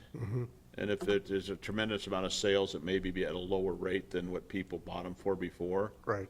So I'm not opposed to the REIT for this maintenance, but I want to make sure that we're not overspending it in our mind. Not that we are, but I'm not going to say it keeps me up at night, but there's three things going on there. There's the property values, and then on the next item, I'm going to tell you that our assessed value has gone down 4%. Yeah. Over the last few years, it went up 13, 19. We have, but it's still pretty stable values. Yeah. We're also worried about mortgage rates, and Chase is going to show us a slide on what mortgage rates are doing, and they sure dropped like a rock last time, but we don't know when. So that speaks to the pace, the volume of our transactions. Is our value holding? Yeah, I think it is, but the pace of the transactions isn't. When will it pick up? Probably when rates go down. And so that gives, so we need to build in wiggle room, headroom, contingency. Yeah, that's, we have a lot of demands on our budget, and everybody's looking at finance. well, anyway, that's Yes, sir? my comment. Thank you. Sure. So Steve, I do have I want to go back to the $1.8 million jail fund. Sure. So is this? I don't know which slide that is, but okay. Yeah, I know we have to Yeah, pay extra. yeah.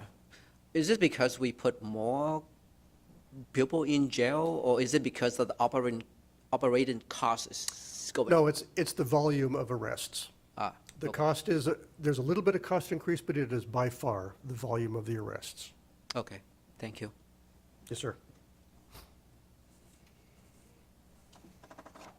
It would make me happy if you wanted to approve this, or I can answer more questions. I don't think we have any questions. Lydia, you still online? Maybe not. Yes, I am, and I don't have any questions, though. Oh, okay, Thank I you. just want to check it. Yeah. Thank you for doing that. Thanks. All right. Can I have a motion, please?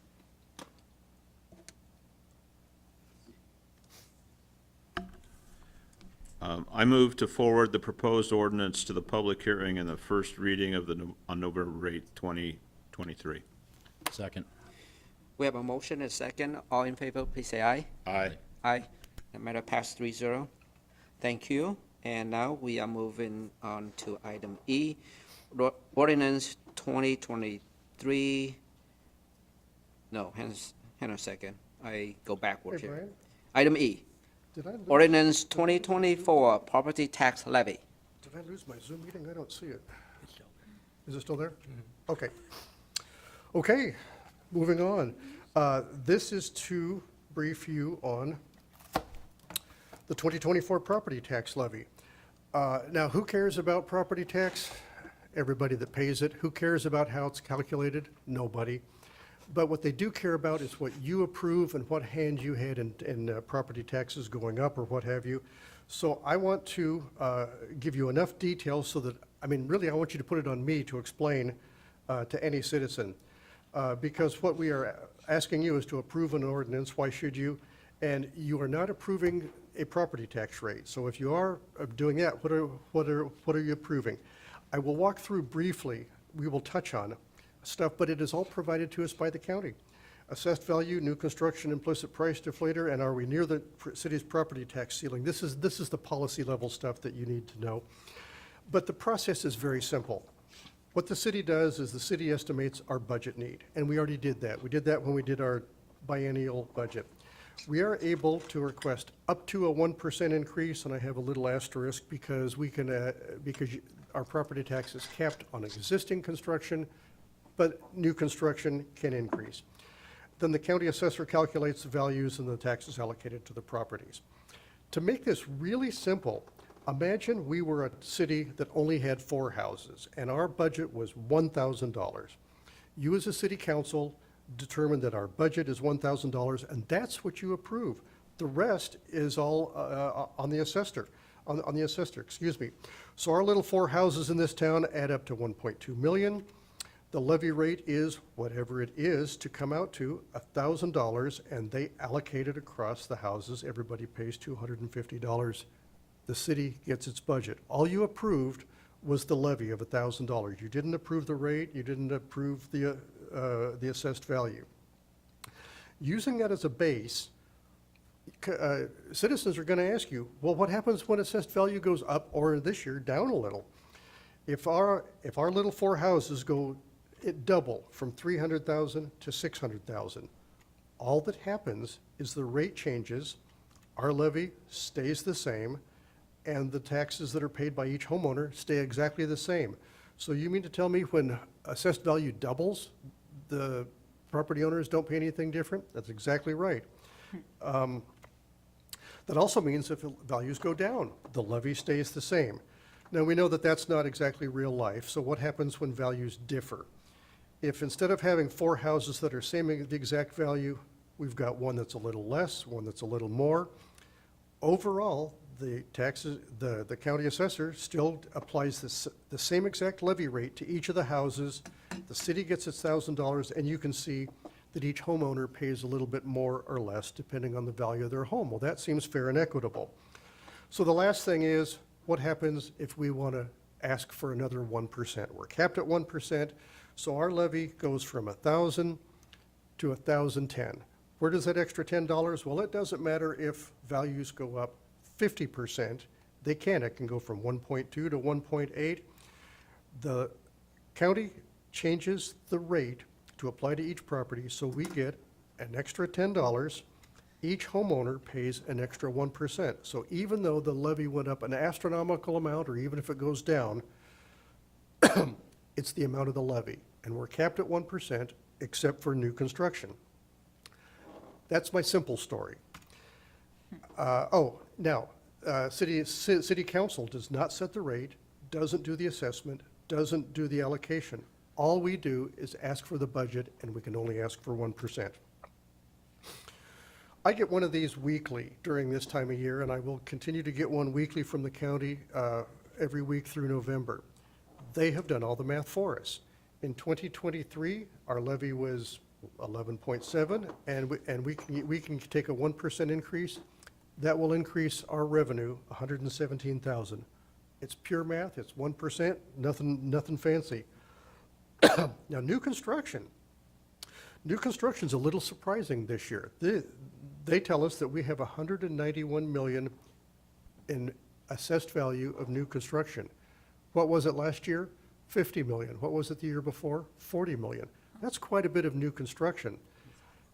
You can't predict or you forecast. I mean, that's economic stuff, right? But that means, now also, there's an appeal process. This could change. The 1%, that's fixed, but the amount of new construction, that could change, and it will change. By the time they end up giving us our final value, it'll be long since after we've passed our ordinance. But that's what their current estimate is. That's what they've got in their pipeline that they're looking at. Now, the assessed value, they tell us that for the entire city. And this value of 16 billion is down from last year's 17 point whatever it was. That's a decrease of 4%. But I told you, when assessed value goes, it doesn't change anybody's taxes. It's good to know, and we need to know that. Now, they also tell us what the lid is, what the headroom is on what is the most that this city at its maximum rate could assess, and that's 30.6 million. Well, except we don't set that. We don't set the rate. That's what voters do. That's what we would have to send it. We would have to send a levy lift item. The council could vote to send it to the ballot, but it's going to be up to the voters. So the maximum request, we can ask for is 12.0 million. What did we budget? 11.9. Sometimes I feel a little bit of a sense of relief. Phew, you know, whatever we budgeted in our adopted budget is exactly almost what we can request. And, oh, by the way, the new rate will be 72 cents. Now, this in the yellow is all that is yours to decide. Do we want to ask for 12 million? It's what we budgeted. I hope you do. And it's almost a rhetorical question, but it isn't. You do, the city council's job is to determine our need in the budget and ask for it. And so that is what the maximum is that we can ask for. Here's a graph of the historical assessed value. You can see for 2023, it comes down 4%, and it went up 19% the prior year, 13%. It's gone up a lot, and our tax levy going up at 1% plus a little for new construction has not kept pace. Now, we don't set the rate, but I have a graph that shows what the rate is. Our maximum, our cap is $1.60 after you take out the fire district and the library district.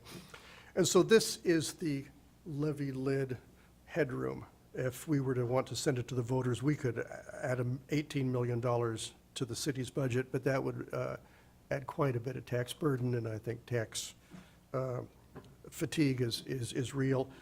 So the most that we can ask for on our ordinance is just the 1%. When assessed values go down, can we request a full 1%? We sure can. However, there's something called implicit price deflator, IPD. The Department of Revenue needs to weigh in and say, wait a minute, if inflation hasn't been as much as you think it has, we may tell you that you have to ask for less than 1%. But no, they're telling us that the inflation rate has been 3.6%, so yes, we can ask for the 1%. Now, I look at the CPI for Seattle, Tacoma, Bellevue. I have to go back to 2021 in February and April before I find anything in the neighborhood of 3%, but okay, the question at hand is, can we ask for the full 1%? We can. I don't believe they're 3.6. I think it's a lot higher, but nevertheless, for our purposes of our budget, we can ask for the full 1%. The last thing I want to show you is what do federal way taxpayers see on their property tax bill. And you've seen this before. We update it every year.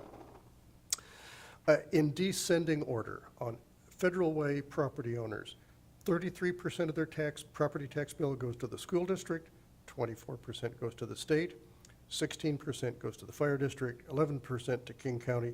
We are 7%, and there's a handful of others I've got in the footnote.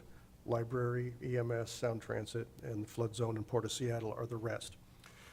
So our 7%, the dollar amount on their tax bill, can go up 1%. It'll be $117,000 across all the, however many properties it is, 30,000 properties, I think. And what will the effect be on the 2024 budget? If we were hoping for 12 million, I'm sorry, we budgeted 11.9 and we can ask for 12. Now, if you read your ordinance, you'll see that I have got the ordinance written to ask for 12.1. The reason is, the county can only give us what we ask for. If we ask for too much, they won't give it to us. If that new construction number changes a little bit, we want to ask for a little bit more, and they will bring it down to what they can really give us. So at that point, we're talking decimal point stuff. So the city budget need we already did when we did our adopted budget. The 2024 revenue budget currently in our budget is 11.9. This is a request to pass a tax levy ordinance asking for 12.1 million. Have I given you far more than you wanted to know? I hope I've made this simple and clear, and that's my intent. We come to FedRAC today. We'll have a hearing on November 8th. Again, I will present this in public hearing, but in a much more abbreviated format, unless you'd like me to do the same exact thing for citizens watching, because it's ultimately our taxpayers that we want to make sure that they know what we're doing. And that brings me to the end. Thank you for your patience. Thank you, Steve. Go ahead, Paul. A couple questions. When you say ask, what do you mean by ask? We ask for 1%. Who is asking? There, in your packet, there's actually an ordinance that I need to sign that we are requesting based on city council's approval of a levy ordinance for 12.1. We're asking the county. It's a request of the county. And right now is the ask at 11.9, and we're asking for a little bit more of it? Yes, yes. Okay. And then when you say the 1%, is that 1% when we ask, is the county actually holding the money and we're just going to get more of what they've already got? Or do they come back to the residents to get that 1%? That's the part that's a little confusing on me. They take the tax levy that we are able to ask for, and the state and the county and the fire district all together, and that's what they allocate across the city. It's not keeping up with inflation, and it's not keeping up with increase in assessed values. It's just the amount that is in the statute that we're able to ask for, 1% of last year's, plus anything on new construction. That 117K, which is the difference we're talking about, looks like, is that 117K, that's the part I'm trying to figure out, is the 117K already sitting in the funds that's been collected? No. Or is that to be collected? This will be to be collected in 2024. So we're adding a little extra to each one of the houses to get a little something out of it? That's correct, across all 30,000 properties according to their value. Okay. All right, I know my opinion. Don't make me go through that little house example again. Oh, I don't need the house example. I was trying for humor. I was trying for humor. I get it. This is one of the small parts. I read your levy lift paperwork you sent to me when I first joined, stuff like that. This is just one of those things that just irks me when I used to sit on that side, and it still irks me when I sit on this side. Right. So I have my personal opinions on it, and I'll just vote that way. I consider my job once a year to teach this class. Yeah. Thank you for sitting through it. Okay, I move to hold a public. hang on, Oh, sorry. Jack W. So, yeah, just a quick question. Are the other entities, are they capped at 1% also? You Or know, is that just I the am city? not sure. I want to say yes, but I don't know that for sure. I went to the MRSC guideline on revenue, and it's only, I've only got the guidelines for cities, so I'm not sure I know. Okay. Just, if you could find out, just let me know, because other, some of our residents have asked that question, and I did not have any idea how to answer them either. So, Right, because on this slide, are the other pieces limited to going 1%? Are they taking up a lot more of the oxygen, limiting us to 1? Yeah. That's what you're asking, and Right, right. we want to tell our homeowners, right? yeah. Right, Okay, thank you. sure. Go ahead, Mr. Dovey. Okay, I move to hold the public hearing on the November 8, 2023, and forward the proposed ordinance to the November 8, 2023 council meeting for first reading. Second. We have a motion and a second. All in favor, please say aye. Aye. Aye. This matter passed 3-0. Thank you, Steve. And now, go ahead. This is going to be the reimbursement resolution. We've already talked about this in the budget amendment. What is needed is to be able to purchase land this year, and we want to be able to roll into 2024 debt. We will probably spread the total cost over 25 years. I have a little question mark because we still haven't brought the final math to you on that. This would be if we've got a budget to spend, and then we want to be able to borrow from two funds. We want to be able to purchase the land. This item is the resolution to reimburse ourselves. When we go to issue debt, our bond counsel says we have to have a resolution demonstrating that we had an intent when we purchased the land to roll it into debt when we do issue the debt. So this is the resolution that you've got. This only requires one council meeting to approve. And then when we issue debt, that will amortize the total cost over the 25 years. So we come to FedRec today. This needs to go November 8th to regular business. The city attorney and he reminded me it needs to not be go to consent. On your agenda bill, it says consent. That was my mistake. We meant to get it corrected. It needs to come for regular business. So if you would include that in your motion. Yeah, I noticed that. Mr. Dovey and Mr. McDaniel. I have one question. We authorize this, we have it ready to go, I don't know, December, in the month of December, interest rates go to 13%.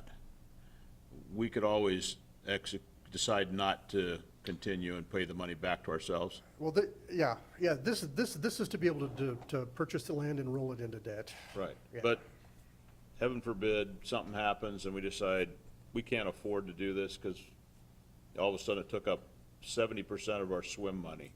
Well, then I'll have to. Then the money just goes back and we haven't Well, spent it At yet. that point, I'll have to figure out how to finance $8 million over a few years to be Yep. able to afford it. Yeah, because this is to purchase the land. Got it. You saved one correction by making it go to the business agenda, so that's made that simple. The other one was, when is the purchase of the land gonna go through? Like, is it gonna be taken care of in November, December? So like, kind of his comment, if we transfer the money, but the actual signing of the contracts and everything, when does that actually hit? They're already working on negotiations and putting together escrow things, and it has to close after November 21st, when we've got the appropriation. So I think they're looking to close 22nd? late November. Okay. That's it. That's all I have today. Go ahead. Yeah. Can we ask that, I guess that Desiree would be the person that knows most where things are going with that. How are things progressing with those negotiations? There are 12 properties in total, and I misspoke. It's a little over 9 acres total. We have made offers to all but 3 of the parcels. We have 3 currently under contract for closing on or around November 28th. And so far, no one has pushed back. So we are continuing negotiations. Okay, thank you. Mr. Dovey? I guess I move to forward the proposed resolution to the November 8th, 2023 consent agenda for approval. Business. Business. Oh, excuse me. Did I read the wrong one? No, I can do it. You just need to change it. What? Yeah, they changed it, but they didn't rewrite it on here. Oh, did I change it? It's not going to consent? It's going to business. Go to council business. Council business, okay. I move to forward the proposed resolution to the November 8th, 2023 council business agenda. Second. Okay, we have a motion and a second. All in favor? Aye. Please say aye. Aye. Aye. Okay, matter passed 3-0. Thank you. And we are moving on to item G, AP voucher, September 16, 2023 to October 15, 2023, and payroll voucher from September 1st to September 30th, 2023. Chase, welcome. Thank you. Good evening, Council Chair Tran, Council President Coach Morrow, Council Committee members, public. Before you are the AP vouchers in the amount of $4,403,240.47 and payroll vouchers in the amount of $4,493,730.82. We did send out an email earlier this afternoon answering some of Deputy Mayor Honda's questions, and I believe those were sent out, and we'd be happy to answer any others that you may have. Yeah, there was a request from Deputy Mayor to have those questions answered publicly at this meeting. Oh. Is that something that we can do, Steve? I hope I covered those in my maintenance shop. Okay. Right. That's, yeah. I made an effort to work it into my presentation. Okay, got it. Thank you. Great. No questions? I'm trying to remember. My only question was on the audit of, I think, 47,000. Was that what our cost is for the state to audit? I forgot to write down the actual number for it. That's correct. Expensive. So does that state basically that we're paying the state that, so it's an unfunded mandate that the state, you know, is- In the state of Washington, every city, county, district is all audited by one agency. It's the state auditor. They do give us a cost estimate, and we put it into our budget, and we hold them to it. Chase gets tough with them. okay, all right. I think we're scheduled for the financial and single audit exit conference on Monday. Yeah. Yeah. All right. Let me get the right one.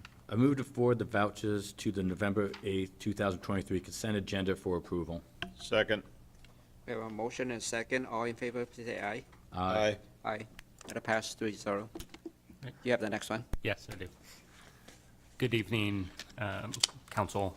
Before you is the monthly financial report for the month of September, and I get the pleasure of presenting this to you this month. So some of the policy questions that we'll answer this evening are expenditures within budget, are revenue sufficient, and we'll talk a bit about investments. As always, I'll give you an update of these major revenue sources, how the investments are tracking, and how expenditures are tracking to budget. The question we have is, are expenditures on track? In the general and street fund, yes, they're favorable the year-to-date budget by 1.1 million or 2.4%. That's located on page 117 of your packet.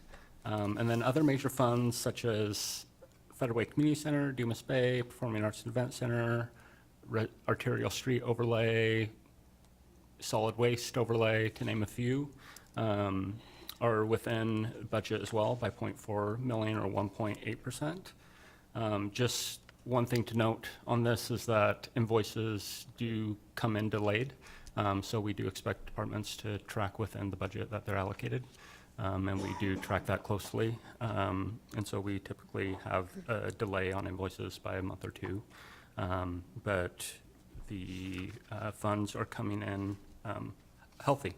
We'll highlight some of the favorable revenue sources in the upcoming slides as we normally do. So are the revenues sufficient for the city's budget? Are we tracking accordingly to what we were expecting to bring in for the budget? And the answer is yes. As you can see in this slide, sales tax, utility tax, permits and fees, business licenses, investment interests are all tracking above the year-to-date budget projections. Those are 5 of our major revenue sources that support the general fund. The utility tax, just to note specifically, it does include all utility tax types, so that includes Proposition 1 as well as this 10% solid waste utility tax that's used on residential streets. 2 of our revenue sources, as we've indicated each month, are trending slightly below. Well, with REIT being 1 million below the year-to-date budget, we have included that, as Steve, our finance director, pointed out, that we have included a decrease to our REIT projection in this budget amendment. And then lodging tax is a fairly small revenue source that is tracking back to pre-pandemic levels. And then property tax is cyclical, and we expect it to trend to the amount that we have budgeted. And it comes in typically in April and May and October and November of each year. Hey, just a quick question. Back on that slide, it was said 2022. Yeah. Isn't this 2023, or am I missing something? That's correct. Huh? I apologize. I just. Typo. Just a nit. Typo. He, Okay, I just want to make sure. he didn't create that slide. It's somebody else's problem. That'd be me. Recycling. I figured it was a typo. October, and we noticed. Thank you. I will go into each of the different revenue graphs to help indicate what's going on with each of those revenues as we do each month. The sales tax revenue is trending favorable to budget by 789,000 or 7%, and over prior year by 1.4 million. We've also captured some of this funding in this budget amendment that's been presented. This is on a scale of a $20.2 million budget. So this is a large funding source that supports primarily our general fund, which covers most of the city's departments. We've also included a graph this month that includes a trend, and as you can see, the sales tax revenue has increased over the last several years. Retail sales and services sales tax accounts for 392,000 of the increase. And the primary difference on the others is construction sales tax that continues to increase and do well. Utility tax revenues also continues to do well. This is on a scale of an $18 million budget. This includes all the utility tax funds. So this is the 6%, which is the normal utility tax, the 1.75%, which is the Proposition 1 utility tax, which was voted on, and then the 10% solid waste utility tax that is used for residential street overlay. And is 620,000 favorable to budget and 740,000 over the prior year. We've also included a trending chart here just to show that utility tax has increased. That is primarily due to the 10% solid waste increase, as well as, electric increasing and gas increasing due to colder weather, increased pricing, et cetera. On property tax revenues, again, this is a cyclical revenue source. It is unfavorable to budget and prior year currently to the total budget of 11.8 million. This funding source does sit in the general fund. And as Steve gave a lot of information on property tax on the previous slides, it's the 1% increase plus new construction, and should come out at year end at budget. We expect it to be right on par. It just has to do with timing of payments typically. Real estate excise tax that we've talked about a few times during the budget presentation as well as here is unfavorable to budget by 1.1 million or 28% and 1.6 million less than the prior year. This is a restricted revenue source that can only be used on construction, parks, streets, roads, as well as debt service for city facilities. This has a total budget of 5.5 million and is trending lower, but we are able to make the payments that we need to make and keep our fund balance adequate. This also has a trending source. You can see that it can dip and increase. We are primarily attributing this to high interest rates that are occurring, and so less sales have been occurring and therefore less real estate excise tax. With lodging tax revenue, this is a smaller revenue source at $300,000 for the total city budget, but we like to hit on it. It's a good economic indicator of how the city's doing. We're 8,000 over prior year, and the unfavorable budget of 6,000 continues to decrease over the months, and so we're seeing more hotel stays, which is very positive for the city. This is a restricted revenue source that can only be used on tourism promotion within the city, and so it can't just be used to support general operations. It is restricted for a specific purpose, but we like to give a good indicator each time that we bring this report to let you know that lodging tax is coming back to some of the pre-pandemic levels, and that's a positive indicator of our local economy. Investment revenue, as we continue to bring, continues to come in quite a bit over budget. The interest rates are a lot higher than what we originally projected, and we're favorable to year-to-date budget by 1.4 million and 2 million over the prior year of a $1.8 million budget of scale. So investment revenue continues to come in really positively. This chart we bring each month. This gives a position of each of the investments that we're in. This stays pretty static. We're primarily investing in the same things between treasuries and agencies. And then a large portion of our investments are in the local government investment pool that has stayed pretty static at about 43% of our total position. And that is available next day if we need it, and so that is liquid. And we just like to give you an update of where we're at and what we've invested in each month. And with that said, we have a benchmark of where our investments should be, which we'll get to on the next slide. But the Federal Reserve had continued to do rate hikes. They paused that, as you can see. And then we give you a 2-year treasury, a 10-year, 2-year treasury graph to give you kind of an indication of where we land on the investments that we're making each month. And so with that said, we're typically making about 2 investments.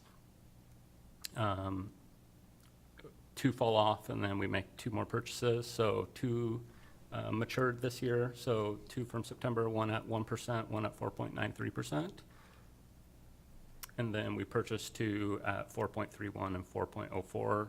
Those are locked in for 4+ years, which is positive for revenue projections in the future for our future budgets.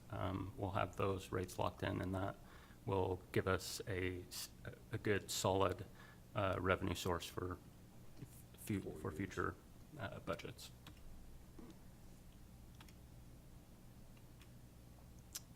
Our cash balances that we bring every month, we have total cash of 116 million with an investment portfolio of 60 million.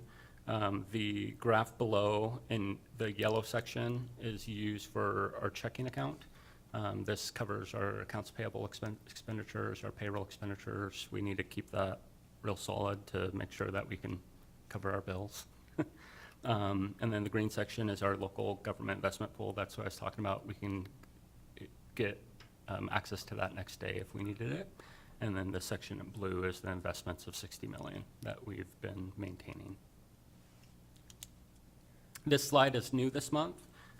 This is to go over some of the debt that we have as a city. And so we have 4 different bonds currently. We have Section 108, SCORE, Community Center, and the PAC. Much of the cash position shown in the previous slide is restricted by source or restricted by council policy, meaning like the fund balance. Of these restricted sources is REIT, which can be spent on capital projects like our roads and parks, like I said, but can also be used on the debt that we've built city facilities on. We use REIT on a pay-as-you-go basis, and we need the amounts that we receive annually. So, like I said, the cash position, a lot of that cash is restricted in different funding sources. But this table in front of you has 4 columns that shows the current debt that the city has in those 4 different sections. Within each, we're showing the future payments and the interest rate. As you can see, the payments and then the coupon rate is the interest rate. In yellow, shows the payments that are not prepayable. So SCORE, the second column, is non-callable until 2029, as you can see there. PAC debt isn't callable at all.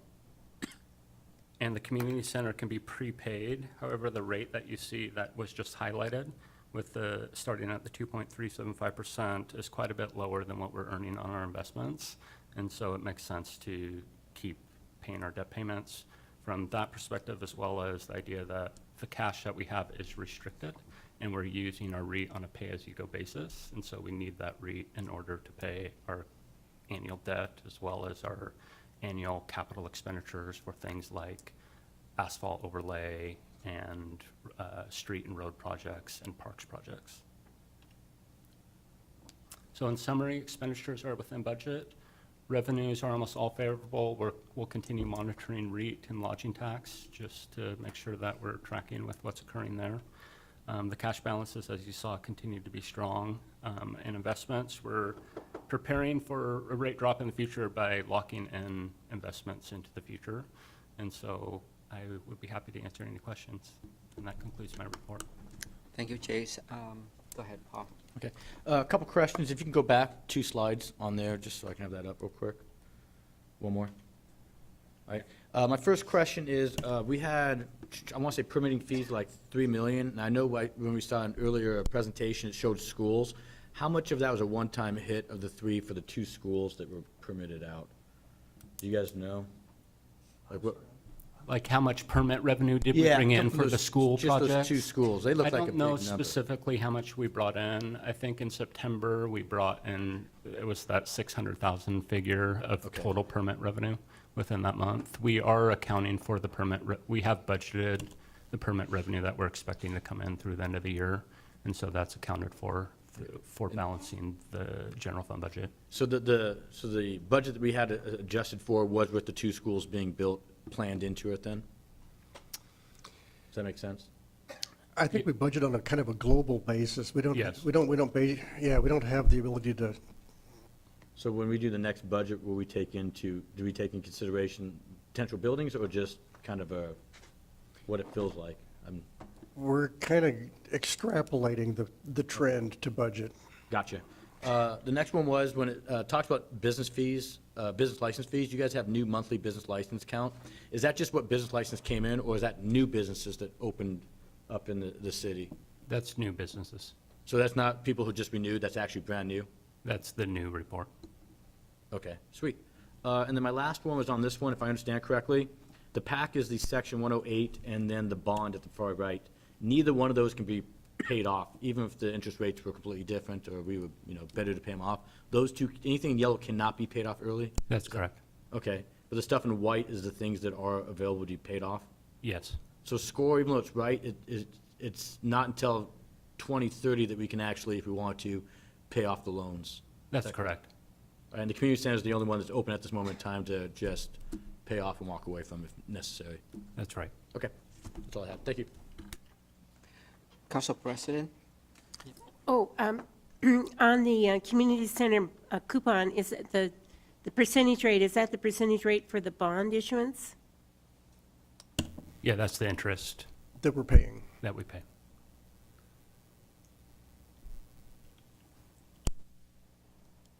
Would you mind sending me just this debt? Absolutely, yeah, Thank you. I'd appreciate that too. Thank you. yes. Chase and I put our heads together trying to figure out how we could bring debt to this report in a way that would be helpful and meaningful. I liked how he explained it. Lydia, I just want to check in with you to see if you have any questions for Chase. I'm good, thank you, thank you. Okay, very good, thank you. Oh, I don't see any other questions. Go ahead. Make sure I get the right one. I move to forward the September 2023 monthly financial report to the November 8th, 2023 consent agenda for approval. Second. We have a motion and a second. All in favor, please say aye. Aye. Aye. Matter passed 3-0. Thank you, Thank you. Chase. And that, do you have any other business that we need to bring up? Just want to check in. Seeing none. So our next meeting going to be on November 28th at 5 p.m. in this room. With that, we conclude this meeting. Thank you, staff. Thank you, council members. Thank you so much, good night. Good night.